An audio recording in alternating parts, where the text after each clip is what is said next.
Hi friends, this is the video number 6 of class 10th, chapter number 1, real numbers. 1.3 हमने 1.2 हमने complete कर ली थी फिफ्थ नंबर वीडियो में रियल नंबर के। तो थ्योरम 1.3 क्या कह रही है? Let p be a prime number. p कोई प्राइम नंबर है। If p divides a square, अगर p a स्क्वायर को डिवाइड करता है देन p डिवाइड्स a। अगर वो a स्क्वायर को डिवाइड कर रहा है तो वो a को डिवाइड करेगा। Where a is positive integer, a एक पॉजिटिव इंटीजर है। 81 के क्या क्या फैक्टर होते हैं? 3 into 3 into 3 into 3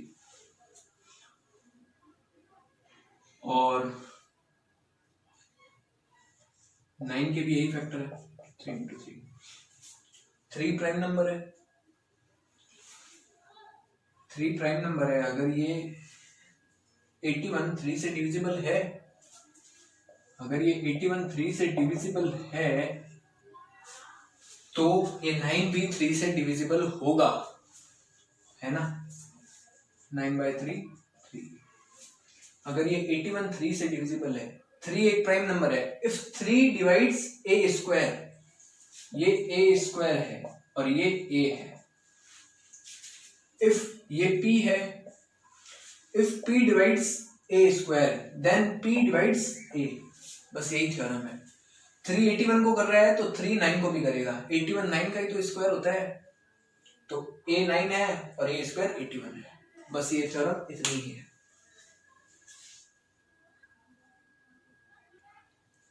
theorem 1.4 √2 is irrational. Theorem 1.4 √2 is irrational. ये कह रहा है √2 इरेशनल नंबर है। प्रूफ करना पड़ेगा, प्रूफ करके देखते हैं एक बार इसे। प्रूफ करने के लिए सॉल्यूशन है। अब मैं सॉल्यूशन लिखना चालू कर रहा हूं। Let us assume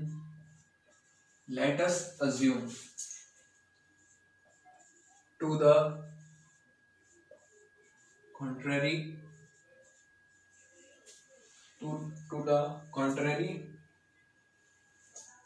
that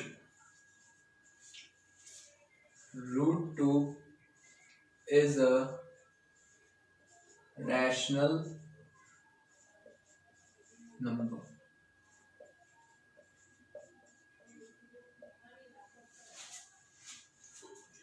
Let us assume to the contrary that √2 is a rational number. मैं एक बार लेट कर रहा हूं कि √2 रैशनल नंबर है नहीं, ये लेट कर रहा हूं मैं। ये लाइन है ना, ये लेट से लेके नंबर तक, ये लाइन आपको लिखनी जरूरी है एग्जाम में। आधा या एक नंबर ये काट लेगी अगर ये लाइन नहीं होगी तो ये हो गया। अब √2 रैशनल नंबर है तो √2 की क्या होंगे, फॉर्म क्या होगी √2 की?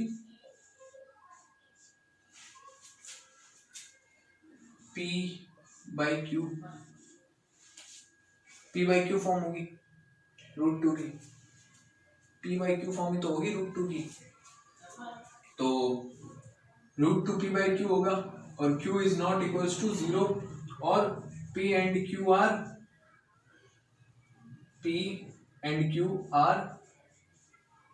को प्राइम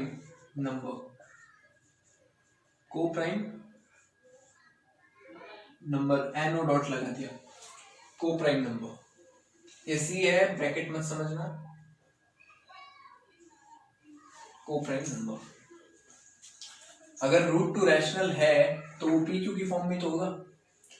हमने फर्स्ट वीडियो में पढ़ा था रियल नंबर की, जब रैशनल नंबर पे हमने बात की थी कि रैशनल नंबर p/q की फॉर्म में रिप्रेजेंट होता है और q उसका 0 नहीं हो सकता और p and q are coprime number. को प्राइम नंबर वो होते हैं जिनका HCF या कॉमन फैक्टर 1 होता है। HCF या कॉमन फैक्टर 1 ही होगा। उस दिन हमने वो दो नंबर देखे थे 1009 and 5।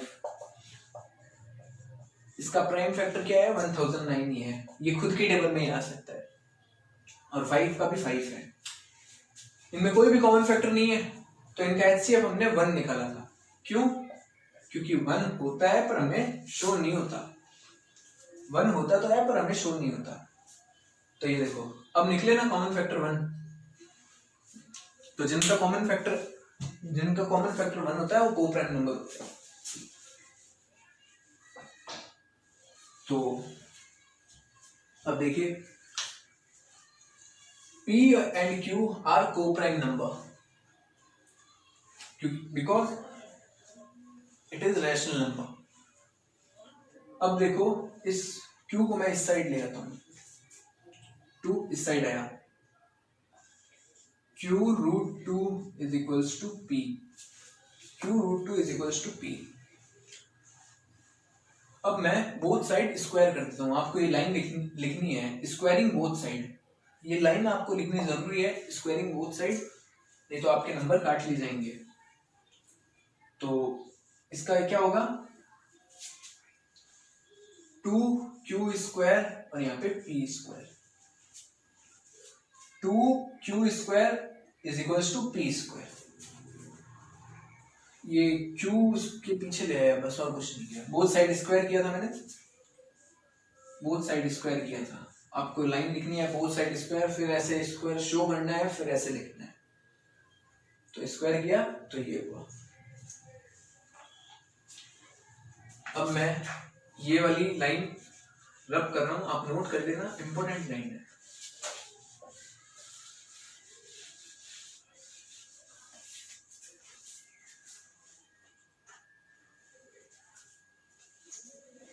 To q square is equals to p square, it means p square is equals to 2q², एक ही बात है।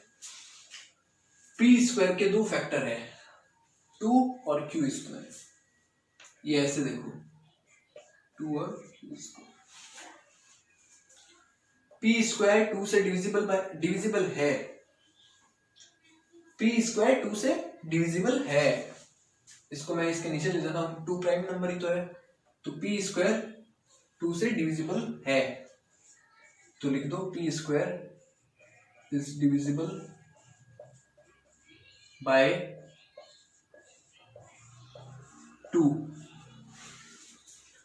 अब p² 2 से डिविजिबल है, 2 यहाँ पे प्राइम नंबर है और p² 2 से डिविजिबल है, किसी नंबर का स्क्वायर 2 से डिविजिबल है और 2 प्राइम नंबर है, तो क्या वो खुद नंबर जो है वो भी 2 से डिविजिबल होगा हमारी थ्योरम 1.3 के अकॉर्डिंग।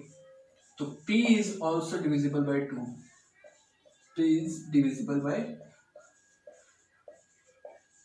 2। थ्योरम 1.3 में यही तो पढ़ा था कि p² अगर a² प्राइम नंबर से डिविजिबल है तो वो a भी प्राइम नंबर से डिविजिबल होगा, तो p² है तो p भी होगा, तो p है वो डिविजिबल होगा 2 से, तो p का मैं फैक्टर बना देता हूं 2r, ये मैंने p का फैक्टर बना दिया। ये सिर्फ p है, ये p² है, p² का तो फैक्टर यही है, p² का तो फैक्टर है 2q², p² का तो फैक्टर है 2q²। अब कईयों के दिमाग में ये सोच आ रही होगी कि p² 2 से डिविजिबल कैसे है,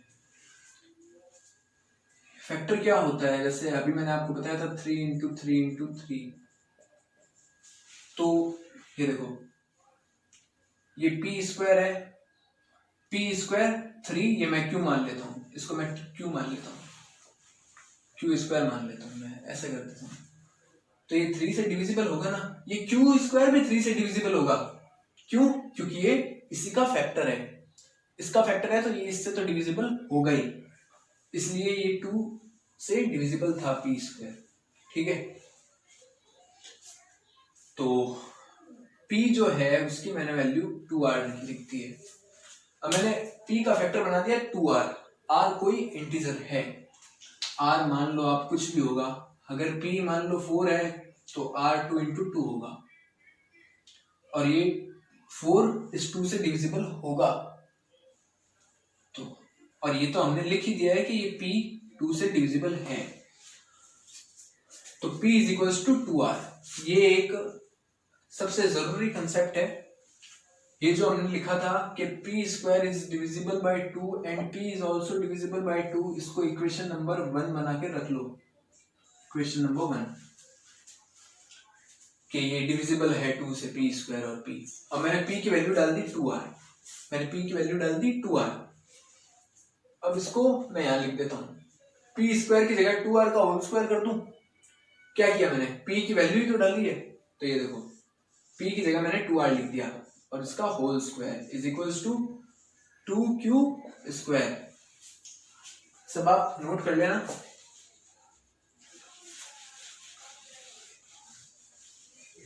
तो ये देखिए 2q square, 2r square is equals to 2q square. अब स्क्वायर करते हैं, 4r square is equals to 2q square. भैया ये स्क्वायर जो था ये खाली 2 पे ही था, सॉरी q पे था, 2 पे नहीं था, तो 2 का स्क्वायर होगा नहीं। पर ये जो p है ना, इसके ऊपर स्क्वायर था और p की पूरी वैल्यू है 2r, तो इसका 2 का भी स्क्वायर होगा और r का भी स्क्वायर होगा, क्योंकि p की पूरी वैल्यू है 2r। तो 4r square is equals to 2। अब देखो इस 2 को मैं यहां भेज देता हूं नीचे, इस 2 को मैं यहां नीचे भेज देता हूं, डिवाइड कर देता हूं। 4r स्क्वायर अपॉन में 2 is equals to q square. 2r square is equals to q square. q का फैक्टर बन चुका है, q के फैक्टर आ गए हैं। q square is equals to 2 into R square. ये इसके फैक्टर ही तो है, ये इसके फैक्टर ही तो होंगे। 6 इज इक्वल्स टू 2 इंटू 3, ये 2 इंटू 3 इसके फैक्टर ही तो है 6 के, तभी तो ये 2 इंटू 3 होंगे। यहाँ पे कोई 4 इंटू 6 तो होंगे नहीं, 2 इंटू 3 होंगे, और 2 इंटू 3 है, तो ये देखो ये 2 से भी डिविजिबल है और 3 से भी डिविजिबल है, ये अपने फैक्टर से डिविजिबल है। वैसे ही यहाँ पे q स्क्वायर के फैक्टर है 2 इंटू आर स्क्वायर, तो q स्क्वायर इस 2 से डिविजिबल है, q स्क्वायर इस 2 से डिविजिबल है। तो आप ये लाइन लिखो, ये सब कर देता हूं यहां से मैं। यहाँ पे देखो q स्क्वायर के 2 फैक्टर आ गए, यहाँ पे नीचे और लिख देता हूं, q square is equals to q square is equals to 2r square. ठीक है, तो q स्क्वायर के ये 2 फैक्टर आ गए 2 इंटू आर। अब ये देखो ये q स्क्वायर है, इस 2 से डिविजिबल है, तो लिखते हैं यहाँ पे q square is divisible by 2। अब q स्क्वायर डिविजिबल बाय 2 है, जैसे यहाँ पे p स्क्वायर था, तो q भी डिविजिबल होगा 2 से, तो लिखो यहाँ पे q is also divisible by 2, q is divisible by 2। अगर q स्क्वायर डिविजिबल है कोई प्राइम नंबर से, तो वो q भी डिविजिबल होगा। वही बताया था मैंने, q स्क्वायर अगर डिविजिबल है तो जो नंबर का स्क्वायर था वो नंबर भी इससे डिविजिबल है। ये थ्योरम 1.3 के हिसाब से, इसको इक्वेशन नंबर 2 डाल दो। अब ये सारी चीजें हटा दो, ये नोट कर लेना।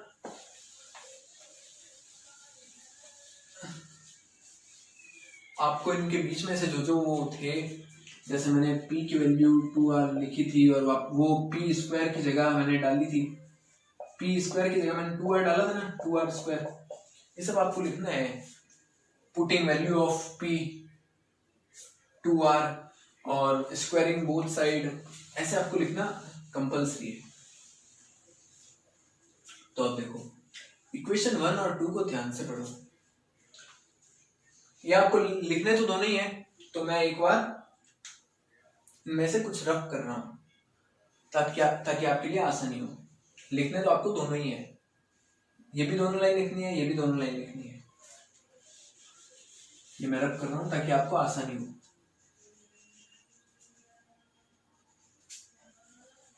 ये देखिए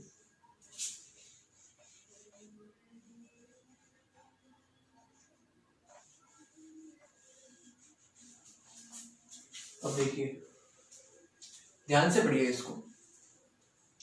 P is divisible by 2, Q is divisible by 2। ये कह रहा है P डिविजिबल है 2 से और Q भी डिविजिबल है 2 से। हमने शुरुआत में √2 को P/Q की फॉर्म में माना था, यहाँ पे याद रखना।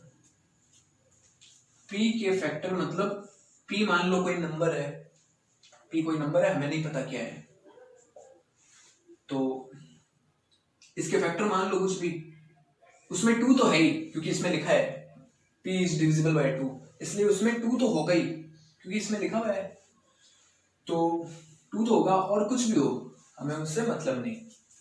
मान लो आप 3 हो, मान लो आप कुछ भी हो, A to Z कुछ भी, हमें मतलब नहीं, पर ये 2 है। Q है, इसमें भी ये फैक्टर 2 है, ये फैक्टर 2 है 2 में, Q में भी क्यों है क्योंकि ये इससे डिविजिबल है, इससे डिविजिबल है मतलब इसका फैक्टर ये 2 तो हो गई। साथ में भले ही कुछ भी हो, 11 हो 12 हो कुछ भी हो, हमें मतलब नहीं, ये 2 है। P और Q में कॉमन फैक्टर क्या आ रहा है, ये 2 आ गया, तो P और Q में कॉमन फैक्टर 2 आ रहा है। अगर ये कॉमन फैक्टर 2 आ रहा है तो हमने शुरुआत में पढ़ा था कि P and Q are coprime number, और को प्राइम नंबर क्या होता है, इसका कॉमन फैक्टर 1 होता है, इसका कॉमन फैक्टर 2 हो रहा है। फिर से देखो ध्यान से समझो, हमने पढ़ा था P and Q are coprime number, और ये को प्राइम नंबर नहीं है, को प्राइम नंबर का कॉमन फैक्टर 1 होता है। को प्राइम नंबर, अगर ये को प्राइम नंबर होते तो इनके, ये देखो ये P में अलग से लिख रहा हूँ, ये Q में अलग से लिख रहा हूँ, ऐसे 2 × 3 × 4, ये मैं लिख रहा हूँ 5 × 6 × 7। अगर ये इस फॉर्म में होते तो ये को प्राइम नंबर होते, क्योंकि इनका फिर ये देखो कॉमन फैक्टर 1 होता, पर इनका कॉमन फैक्टर 2 आ रहा है। हमने पढ़ा था 1 होता है, हमने पढ़ा था 1 होता है, पर यहाँ पे 2 आ रहा है। तो जो हमने शुरुआत जहां से की थी कि P Q की फॉर्म में है ये, वो हमारी इन दोनों इक्वेशन के हिसाब से नहीं हो रहा, क्योंकि P and Q are coprime number, दोनों का फैक्टर 1 होगा, पर यहाँ पर तो दोनों में पहले से ही 2 आ गया फैक्टर। तो यहाँ से हमें ये लाइन लिखनी है, यहाँ से लिखनी है, पहले तो ये लिखना 2 is a factor of P and Q both। आपको पहले ये लिखना है by equation 1 and 2, Q is a 2 is a factor of P and Q both, दोनों का ही फैक्टर है 2, ठीक है। फिर आपको लिखना है सो दिस contradiction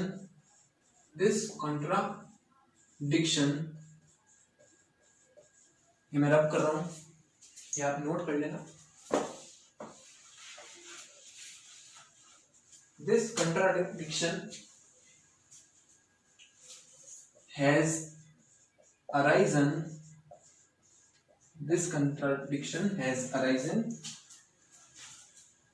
ये has arisen अलग अलग है, has arisen because of are incorrect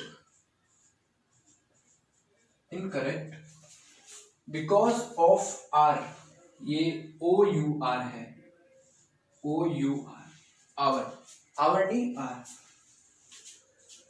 because of our incorrect assumption, ASSUMPTION। So this contradiction has arisen because of our incorrect assumption। हमारा जो ये assumption था, assume किया था हमने √2 को रैशनल नंबर, वो इनकरेक्ट assumption था। इसलिए ये कॉन्ट्राडिक्शन अराइज हुआ। तो ये आपको लाइन लिखनी है, एक नंबर काटी, ये लाइन नहीं हो रही, ये लाइन एक नंबर की है आपके, एक या 3/4। So this contradiction has arisen because of our incorrect assumption. So we conclude that √2 is irrational। ये इसके नीचे वाला है नंबर, ये लाइन लिखना, फिर ये लाइन लिखना। फिर से देख लो, हमने क्या किया, √2 को रैशनल माना था, अज्यूम किया था, फिर p/q की फॉर्म में लिया था, फिर q को वहां भेजा था, फिर बोथ साइड स्क्वायर किया था, देखा था कि p का फैक्टर बन रहा है 2, p का कोई एक फैक्टर 2 बन रहा है, हमने देखा था, इसी फॉर्म में तो आ रहा था p² = 2q²। p² डिविजिबल हो रहा था 2 से, तो p भी डिविजिबल था 2 से, तो हमने देखा 2 कोई फैक्टर है। ऐसा ही हमने आगे q में भी देखा कि q में भी ये फैक्टर आ रहा है 2, तो दोनों में एक फैक्टर आ गया है 2 पहले से कॉमन, तो ये कोप्राइम नंबर नहीं थे, और कोप्राइम नहीं थे तो ये रैशनल भी नहीं थे, p/q की फॉर्म में थे ही नहीं, हमारा असम्पशन गलत था फिर कि ये रैशनल नंबर है। इसका जो मेन है पार्ट, मेन कंसेप्ट, वो याद रखना आप कि हमने बीच में p की वैल्यू 2r ली थी। ये वैल्यू डालते वक्त सब भूल जाते हैं कि क्या लिया था, क्या किया था हमने, ये कंपल्सरी पॉइंट है।